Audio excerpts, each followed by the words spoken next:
સુરત સારોલી વિસ્તારમાં આવેલી શ્યામ સંગીની કાપડ માર્કેટના વેપારી પાસેથી ₹22.33 લાખનો ઉધારમાં માલ ખરીદી કરી છેતરપિંડી કરનાર આરોપીને સારોલી પોલીસે હરિયાણાના અંબાલા ખાતેથી ઝડપી લાવી છે। સારોલી સ્થિત શ્યામ સંગીની ટેક્સટાઇલ માર્કેટના દુકાનદાર સાથે ₹22.33 લાખની છેતરપિંડીના ગુનામાં પોલીસે એક આરોપીની હરિયાણાના અંબાલાથી ધરપકડ કરી છે।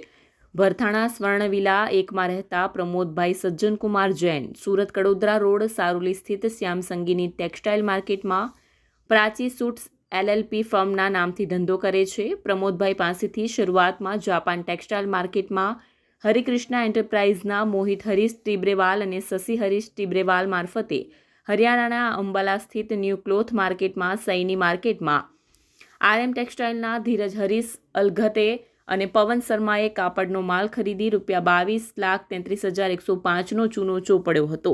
પ્રમોદભાઈ જૈને ગતરોજ ચારેય ઠગબાજો સામે સારોલી પોલીસમાં ફરિયાદ નોંધાવી હતી। પોલીસે ગુનો નોંધી એક આરોપીની અંબાલાથી ધરપકડ કરી છે।